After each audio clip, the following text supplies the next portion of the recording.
All right, it's a little bit longer of a comment, so I'm going to read from a different screen here. What does legislation like this look like? I don't disagree with the principle since Max started axing cartoons, but how do you legally force a luxury product that isn't profitable to be made? And this is the right question. I saw plenty of comments on this video where people were saying you can't force a company to do these things, you can't make this happen, and legally we can legislate a company to do anything. People seem to forget that. They seem to forget that businesses aren't untouchable. It's just at this point it's not being done for multiple reasons like lobbying and stuff. But so this is the right question.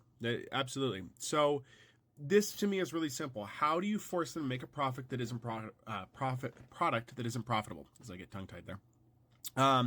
First, you have to show that it isn't profitable. I think that's important to show. It isn't profitable to them. They make a small amount of money off of it. You have to remember the issue here is that with streaming, they're making tons more money with streaming because they don't have to actually produce that much of a product. I know a lot of people would argue, like, movies cost millions of dollars to make.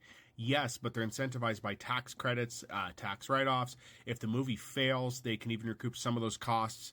Like, there's a lot that goes into making a film, and there's a lot of benefits to a film, even if it fails for them. Obviously, they want profitable films, but it's not as big a loss as a lot of you thinking it is. If it was, they wouldn't produce so many stinkers that they do. That happens. But no, they still make money.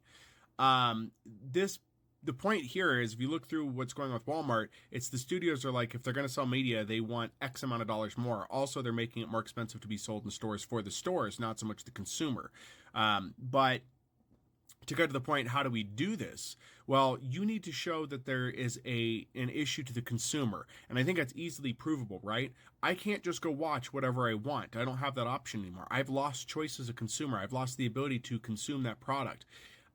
In relation to that, when you're told you've bought these movies through digital platforms, you don't actually own them. So you would have to force these companies to produce physical media showing that the digital one is not going to work. It won't for multiple reasons. These companies have already kind of given us that reason. They're saying that they can't, we can't keep these on digital storage because it costs so much to maintain. Well, there's a simple solution here then, which is providing the physical copy to the users. Same with games too. Games should be the same way. There should be a day one version on discs that is playable. Legislation has to be careful with this, though, because too many people within our legislative process are not smart enough to know what a day one copy means. So it'd have to be a copy that's playable without issue. That means that the game itself would have to be completely playable like games used to be. No, you would not get updates. So if there was a bug within that game, it would be there. But the game would have to at least be playable on a certain percentage of consoles, computers, etc. that would work. With movies and stuff, it would need to be something where it is available on that format from the beginning and people can buy it. Studios just don't want this because they know if they have physical media, you're not going to go pay for a service to watch it over and over again. Even though I think a lot of people would still pay for streaming services, they would see a drop in revenue when people decide, I'm just going to buy physical copies and stick to, what I have for it. But again, I don't know the numbers on this. And I'm jumping around a bit here because there's multiple points on this, but I don't know the numbers on it, but you can't tell me production of DVDs is not profitable. One, the discs that they make, the DVDs or Blu-rays for that matter, are made in countries cheaply, right? I think Blu-rays are a little bit more because they finally got that process locked down, but DVDs used to be produced in Mexico and China, and it was exceptionally cheap to produce those. We're talking the cost of plastic and some minimal labor. The piracy that took place at those times, oddly enough, was from the pressing plants or the places that made the discs.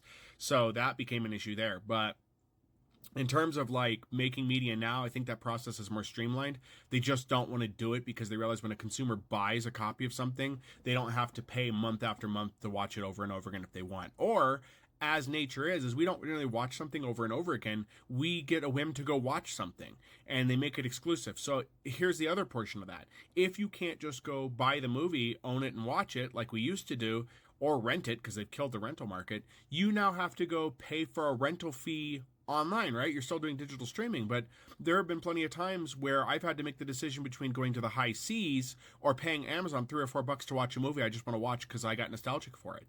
And after I went to the high seas, I now have that cargo within my own ship, if you will. So really, this isn't an issue of too expensive for the studios. I don't buy that at all. Considering that the average cost of a DVD was $14 to $20 or Blu-ray is $14 to $20, depending on what you're getting.